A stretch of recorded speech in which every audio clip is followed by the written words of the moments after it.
বাংলাদেশের সঙ্গে যুদ্ধ ভারতের কাছে তো কয়েকদিনের ব্যাপার নয়, কয়েক মিনিটেই ফয়সলা হয়ে যাবে। হাসিনা ওয়াজেদ বৈধ প্রধানমন্ত্রী, এরা অবৈধ। জীবন দিয়ে দিবা, 1 ইঞ্চি আগে আমরা ইনশাল্লাহ ভারত দখল করতে পারবে না ইনশাল্লাহ। শুভঙ্কর অধিকার নাকি শুভেন্দ্র অধিকার, ঢাকা চাপা পড়ে এদেরকে কেউ কাউন্টই করে না, মশা মাছি। কলকাতা শহরে যে গার্বেজটা আজকে সকালে উঠেছে, ওটা যদি কার্গো প্লেন আমাদের এত আছে, আমরা উপরে নিয়ে গিয়ে শুধু ঢাকনাটা খুলে দিই, মোল্লা ইউনুস সহ গোটা ঢাকা চাপা পড়ে যাবে। শেখ হাসিনার পক্ষ নেওয়ায় হাত চাপড়িয়ে তাকে অভিবাদন দিলেন, যেন তার আত্মার কথা বলেছেন।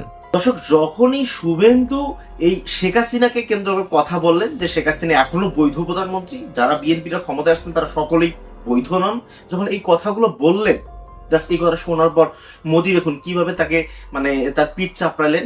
ঠিক আছে, আমার আমার মানে আমার কাছের লোককে নিয়ে তুমি কথা বলছো, ঠিক আছে ঠিক আছে, মানে এইরকম একটা পরিস্থিতি তৈরি হলো আজকে ভিডিও খুবই গুরুত্বপূর্ণ, আপনাদের না টেনে সম্পূর্ণ ভিডিওটি দেখতে হবে, তাহলে আপনার সকল তথ্য পেয়ে যাবেন। আসলে তারা এখন চিন্তা করতেছেন, গততে কিন্তু কক্সবাজার ইনানি বিচের উপরে একটা মিসাইল দেখাইলেন বাংলাদেশকে, যা আমাদের কিরকম পাওয়ার আছে, শক্তি আছে, এটা কিন্তু বাংলাদেশকে দেখাইলেন। আর বাংলাদেশ এটা দেখার পর পুরো সোশ্যাল মিডিয়া সয়লাভ হয়ে গেল মাতামাতি এই ইস্যুটাকে কেন্দ্র করে, যে আসলে কি আমাদের বাংলাদেশে কিছু আছে তাদের সাথে যুদ্ধ করার মতো। তার মানে শেখ হাসিনাকে যদি তারা চাপ দিয়ে চায়, বর্ডারে যদি তারা চাপ দেয় যে শেখ হাসিনাকে সেখানে দিতে হবে প্রধানমন্ত্রিত্ব, এটা দিতে বাধ্য হতে হবে। দর্শক, সবাই কিন্তু ভারতের দাস। আজকের ভিডিও খুবই গুরুত্বপূর্ণ, নাটকের সম্পূর্ণ ভিডিও আপনাকে দেখতে হবে, তাহলে সকল কিছু জেনে যাবেন। তো অবশ্যই ভিডিওতে একটা লাইক এবং সাবস্ক্রাইব করুন চ্যানেলটি। চলুন দেখা যাক, সংশ্লিষ্ট ভিডিওটি দেখার পর গুরুত্বপূর্ণ ভিডিওটি দেখানো হবে, চলুন দেখা যাক। আমরা মুজিবুর রহমানকে প্রোটেকশন দিয়েছি। নিজ দেশ নয়, তার যত মাথা ব্যথা বাংলাদেশকে নিয়েই মনে হয়। পশ্চিমবঙ্গের অভ্যন্তরে যত সমস্যা, সবকিছুর দায় যেন বাংলাদেশের।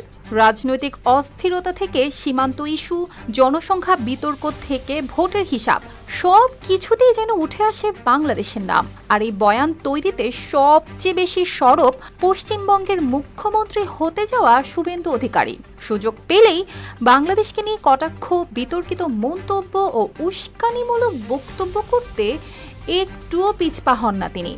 আর এতেই উঠেছে প্রশ্ন, কেন প্রতিবেশী দেশকে ঘিরেই সব রাজনীতি? ভুল না চলে যা, যেদিক দিয়ে এসেছিস ওই রাস্তা দিয়ে পালিয়ে যা। ভারতের পশ্চিমবঙ্গের রাজনীতিতে বাংলাদেশ ইস্যু নতুন নয়। বহু বছর ধরেই সীমান্ত, অনুপ্রবেশ ও নাগরিকত্ব প্রশ্নে বাংলাদেশকে টেনে আনা হয় আলোচনার টেবিলে। সাম্প্রতিক সময়ে শুভেন্দু অধিকারীর বক্তব্য নিয়ে সেই বিতর্ক আরও বেড়েছে। বিভিন্ন রাজনৈতিক সভা সমাবেশে তিনি দাবি করেছেন, বাংলাদেশ থেকে অবৈধ অনুপ্রবেশ পশ্চিমবঙ্গের জনসংখ্যার ভারসাম্য নাকি বদলে দিচ্ছে। এমনকি রাজ্যের আইন শৃঙ্খলা পরিস্থিতি ও ভোট রাজনীতির সঙ্গেও জড়িয়েছেন বাংলাদেশের নাম। বাংলাদেশি মুসলিম অনুপ্রবেশকারী নোয়াখালী চলে যা। কখনো তিনি বলেছেন পশ্চিমবঙ্গে তৈরি হয়েছে বাংলাদেশি ভোট ব্যাংক, কখনো সীমান্তবর্তী এলাকাগুলোর কথায় সামনে এনেছেন বাংলাদেশ প্রসঙ্গ। রাজনৈতিক বিশ্লেষকদের মতে এসব বক্তব্য মূলত বিজেপির দীর্ঘদিনের রাজনৈতিক কৌশলের অংশ, যেখানে সীমান্ত ও ধর্মীয় আবেগকে ব্যবহার করে ভোটারদের প্রভাবিত করার চেষ্টা করা হয়। সবচেয়ে বেশি সমালোচনা হয় কলকাতায় বাংলাদেশ ডেপুটি হাই কমিশনের সামনে দেওয়া তার এক বক্তব্য নিয়ে। সেখানে বাংলাদেশকে উদ্দেশ্য করে কড়া ভাষায় মন্তব্য করেন শুভেন্দু অধিকারী। তিনি বলেন, গাজায় যেভাবে শিক্ষা দেওয়া হয়েছে বাংলাদেশকেও সেভাবে শিক্ষা দেওয়া উচিত। এই বক্তব্য ছড়িয়ে পড়তেই সামাজিক যোগাযোগ মাধ্যমে শুরু হয় তীব্র প্রতিক্রিয়া। অনেকে এটিকে শুধু উস্কানিমূলক নয়, বরং একটি স্বাধীন রাষ্ট্রের প্রতি অসম্মানজনক মন্তব্য বলেই আখ্যা দেন। सबक सिखाना चाहिए, जैसे ऑपरेशन सिंदूर में पाकिस्तान को हम लोग सबक सिखाया। এমনকি বাংলাদেশের ধর্মীয় রাজনৈতিক দলগুলো রক্ষা পায়নি তার অশোভন মন্তব্য থেকে। তবে মজার বিষয় কি জানেন, একদিকে বাংলাদেশকে নিয়ে কড়া ভাষায় মন্তব্য করলেও অন্যদিকে আবার শেখ হাসিনার পক্ষেও প্রকাশ্যে অবস্থান নিতে দেখা গেছে শুভেন্দু অধিকারীকে। 2024 সালে বাংলাদেশের রাজনৈতিক পরিবর্তনের পরেও তিনি শেখ হাসিনাকে বাংলাদেশের বৈধ প্রধানমন্ত্রী বলে মন্তব্য করেন। এমনকি তিনি দাবি করেন শেখ হাসিনা আবারও প্রধানমন্ত্রী হিসেবেই ফিরবেন ঢাকায়। হাসিনা ওয়াজেদ প্রধানমন্ত্রী হিসেবেই নামবেন। সমালোচকদের অভিযোগ, নিজেদের রাজ্যের বাস্তব সমস্যাগুলো থেকে দৃষ্টি সরাতেই বারবার বাংলাদেশ ইস্যুর সামনে আনেন শুভেন্দু। কারণ পশ্চিমবঙ্গে রাজনৈতিক সহিংসতা, বেকারত্ব, দুর্নীতি ও প্রশাসনিক নানা বিতর্ক নিয়ে প্রায় চাপের মুখে পড়তে হয় রাজনৈতিক দলগুলোকে। আর তখনই বাংলাদেশ প্রসঙ্গকে সামনে এনে নতুন বিতর্ক তৈরি করা হয় বলে দাবি তাদের। বাংলাদেশকে ঘিরে বারবার এমন উত্তেজনাপূর্ণ বক্তব্যে তাই উঠেছে প্রশ্ন, রাজনৈতিক ফায়দা হাসিলের জন্য বারবার প্রতিবেশী দেশকে টার্গেট করা কতটা যৌক্তিক? শেখ হাসিনা যেটা ভারতকে দিয়েছে 3000 কিলোমিটার বর্ডারের শান্তি, তবে এটা সত্য শেখ হাসিনা এখানে থাকলে তাকে মেরে ফেলা হতো অবভিয়াসলি। দিল্লি না ঢাকা, তো এটা তো উস্কানিমূলক বক্তব্য। বাংলাদেশে ভারতের সাথে বন্ধুত্ব রাখতে হবে, ভারতেরও বাংলাদেশের সাথে বন্ধুত্ব রাখতে হবে। শেখ হাসিনাকে আশ্রয় দেওয়ার ব্যাপারে নরেন্দ্র মোদীর ভূমিকার একটি বিষয় তুলে ধরছিলেন, যে তিনি পার্লামেন্টে কি বলেছিলেন, যে ভারত সরকার আসলে কোন প্রেক্ষাপটে শেখ হাসিনাকে আশ্রয় দেওয়ার 5 আগস্ট সিদ্ধান্ত নিল। আপনি কি শুনেছেন কিংবা আপনার কি জানা আছে? একটি বিষয়। আরেকটি বিষয় হচ্ছে যে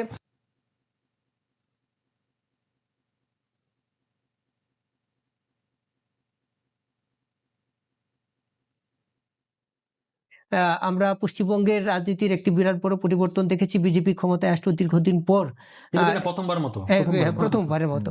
এটি আসলে বাংলাদেশের রাজনীতিতে কিংবা এই অঞ্চলে কি প্রভাব পড়বে, আপনি এই দুটি বিশ্লেষণ একটু শুনতে চাই। শেখ হাসিনাকে কেন আশ্রয় দিচ্ছে এটা ভারতের মুখপাত্রই বলতে পারবে তারা। তবে এটা সত্য শেখ হাসিনা এখানে থাকলে তাকে মেরে ফেলা হতো অবভিয়াসলি, যেভাবে আমরা দেখেছি। তো একজন লোক জীবনের ভয়ে যদি কোনো দেশে যায়, ব্রিটেনেও এটা তাকে রাখে, এটা নর্মাল। শেখ হাসিনা ভারতের সাথে যে সম্পর্ক, তার প্রধান বীজ তো অনেক দূরে আছে। বঙ্গবন্ধুকে হত্যার পরে শেখ হাসিনা ইন্দিরা গান্ধীর সাথে দেখা করেছিল, ওয়াজেদ সাহেব ওখানে চাকরি দেওয়া হয়েছিল, এবং ওই ইন্দিরা গান্ধীর সাথে দেখা করার পর শেখ হাসিনা জানতে পারে যে পুরো পরিবার মারা হয়েছে। তার আগ পর্যন্ত উনি জানতেন শুধু বঙ্গবন্ধুকে মারা হয়েছে।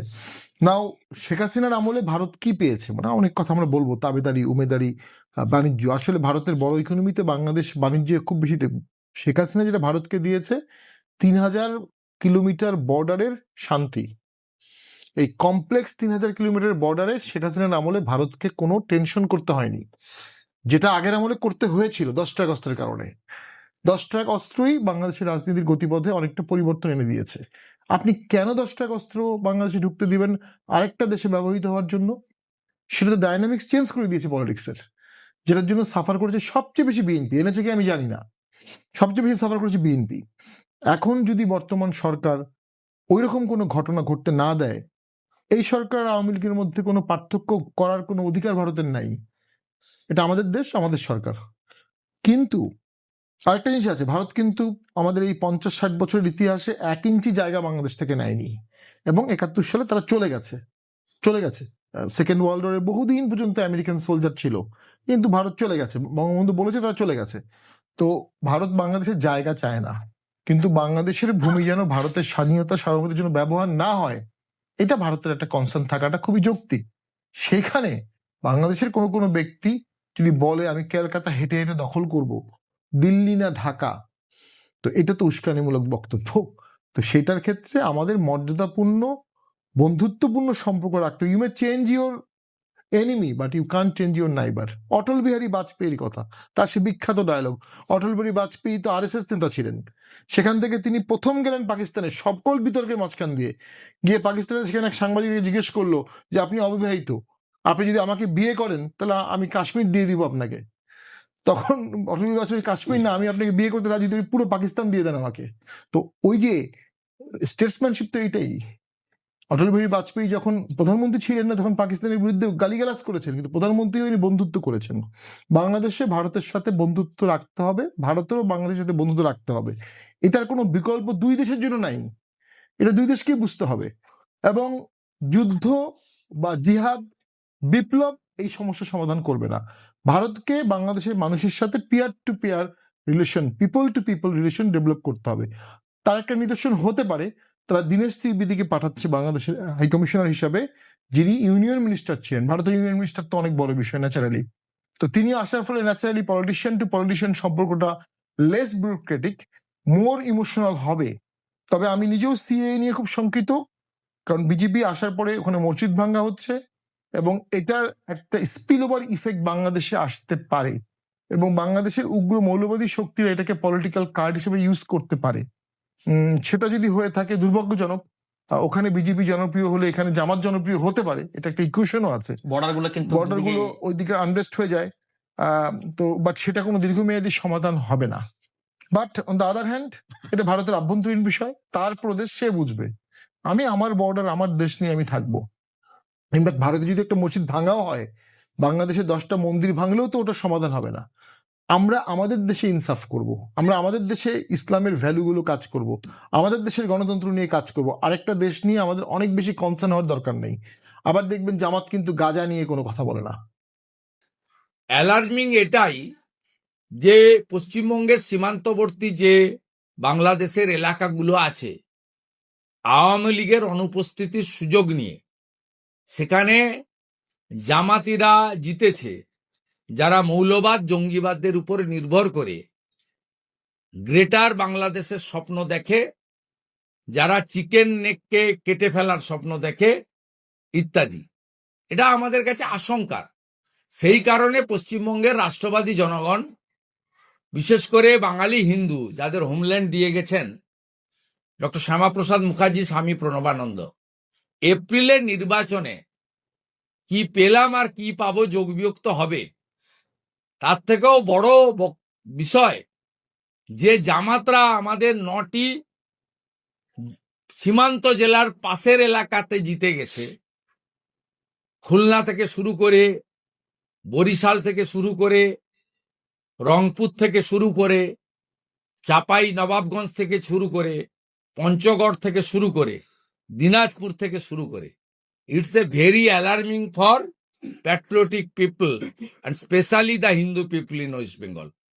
তাই আপনাদের এই নির্বাচনে সর্বাগ্রে ভারতবর্ষের আভ্যন্তরীণ সুরক্ষা এবং পশ্চিম বাংলায় আপনারা যাতে মুর্শিদাবাদের মতো সংখ্যালঘু না হয়ে যান, এই বিষয়টাকেও ভাবনা চিন্তার অগ্রাধিকারে রাখতে হবে। এই নির্বাচনের ফলের মধ্য দিয়ে আমার এটা অবজারভেশন, এইটা আমি পশ্চিমবাংলার জনগণকে জানাতে চাই।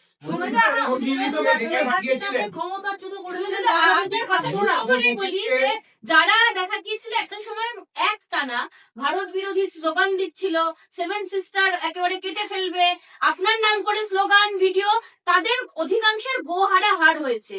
এটা কি মনে হয় যে কোনো একটা জায়গায় গিয়ে বুঝিয়ে দেওয়া বাংলাদেশের মানুষ? শুনুন, বাংলাদেশে আন্দোলনের বিষয়, ওদের আভ্যন্তরীণ বিষয় আমি বলবো না ওটা নিয়ে, কিন্তু ওই আন্দোলনকে যেভাবে পাকিস্তান কিছুটা নিয়ন্ত্রণ করেছিল, তার পরবর্তী সময়ে 71-এর যে পাকিস্তান রাজাকার আল বদর, এই যে বাহিনী, এরা বাংলাদেশকে পাকিস্তানের আরেকটি অংশ হিসেবে কার্যত চিহ্নিত করার প্রয়াস নিয়েছিল। সেক্ষেত্রে সমগ্র সংখ্যালঘু ওখানে যারা হিন্দু, বৌদ্ধ, খ্রিস্টান এবং আমাদের আদিবাসী সমাজ, সাথে সাথে শিক্ষিত বাঙালি, কারণ বাংলাদেশ সৃষ্টি আপনারা সবাই জানেন ভাষার ভিত্তিতে হয়েছিল, ধর্মের ভিত্তিতে নয়। কারণ পাকিস্তানেরও গরিষ্ঠ সংখ্যক বা অ্যাবসোলুট প্রায় 1% ছেড়ে দিলে তারা ইসলামে বিশ্বাস করেন, আর বাংলাদেশেও 90%-এর মতো মানুষ তারা ইসলামে বিশ্বাস করে। তাই বাংলাদেশ সৃষ্টিটা হয়েছিল কিন্তু বাংলা ভাষাকে রক্ষা করার জন্য। তাই তাদের মধ্যে জাগ্রত চেতনা, উন্মেষ ঘটেছে খানিকটা। তাই একদিকে যেমন আওয়ামী লীগের বিরাট অংশের সমর্থক ভোট দিতে যাননি, অন্যদিকে যারা নিরপেক্ষ বাঙালি সংস্কৃতিকে বিশ্বাস করেন, ধর্মের সঙ্গে ভাষাকে না যুক্ত করে, তারা ঐক্যবদ্ধভাবে, আমি মনে করি 71-এর শক্তির খানিকটা জাগরণ ঘটেছে বলে, এটা আরো জাগরণ ঘটতো যদি আওয়ামী লীগ নির্বাচনে অংশগ্রহণ করত, তাহলে এই জামাতিরা 10টা আসনও পেত না। আমার আওয়ামী লীগের একটা বড় অংশ তারা উপস্থিত না থাকার সুযোগ নিয়েই জামাতিরা 70টা আসন পেয়েছে। তাই যা হয়েছে আমি মনে করি, যেহেতু আমার মা ধর্ম বাঁচানোর জন্য বরিশাল থেকে এখানে এসেছিলেন তার পরিবার নিয়ে, আমি রাজনীতির বাইরেও ব্যক্তিগত একটা অনুভূতি রয়েছে। যেভাবে গত 1.5 বছর ধরে অবনীন্দ্রনাথ ঠাকুর, সত্যজিৎ রায়, রবীন্দ্রনাথ ঠাকুর, তাদের সব স্মৃতি মুছে ফেলার ব্যবস্থা করা হয়েছে, ভারতীয় সংস্কৃতি বাঙালি ঐতিহ্য মুছে ফেলার চেষ্টা হয়েছে। দর্শক, ভিডিওটি দেখার পর আপনাদের মন্তব্য কি সেটা আমাদের কমেন্টে দিন। এবং বাংলাদেশের বর্তমান প্রেক্ষাপট অনুযায়ী শেখ হাসিনা কিন্তু বৈধ মন্ত্রী বলছেন, আর সংবিধানকে টেনে নেন আমাদের স্বরাষ্ট্রমন্ত্রী সালাউদ্দিন আহমেদ। তিনি বলছেন যে সংবিধান অনুযায়ী অমুক, সংবিধান তমুক, সংবিধান অমুক, কিন্তু আসলেই ঘটনা হচ্ছে সংবিধানকে যে ধরতে চান আপনারা সবাই অবৈধ। যারা পার্লামেন্টে বসছেন, বর্তমান সংসদে বসছেন, সবাই অবৈধ ঘোষণা হবে। বিরোধী দল বলেন, এনসিপি বলেন, বিএনপি বলেন, সবাই অবৈধ ঘোষণা হবে। কেননা সংবিধান অনুযায়ী কিন্তু এখনো বৈধ প্রধানমন্ত্রী শেখ হাসিনা। দর্শক, এই যে কেন কিভাবে বৈধ হলো, কারণ আসলে চুপ্পু সাহেব রাষ্ট্রপতি তিনি নিজেই বলেছেন যে আমার কাছে কোনো পদত্যাগ করেননি, পদত্যাগের পত্র জমাও দেননি শেখ হাসিনা। সো তিনি রানিং এবং বৈধ প্রধানমন্ত্রী এখনো রয়েছেন, এটাই বলছেন চুপ্পু সাহেব। যদি এইটাই বলেন তাহলে কিন্তু সংবিধান আপনার টানা সম্ভব না, স্বরাষ্ট্রমন্ত্রীকে বলা যায়। তো দর্শক, এই ব্যাপারগুলো আপনাদের মন্তব্য আমাদের কমেন্ট বক্সে জানিয়ে দিন, এবং এরকম আলোচিত সমালোচিত ভিডিওগুলো পাওয়ার জন্য আমাদের এই চ্যানেলটিকে সাবস্ক্রাইব করুন। ভালো থাকবেন, সুস্থ থাকবেন, দেখা হবে পরবর্তী কোনো ভিডিওতে। আল্লাহ হাফেজ।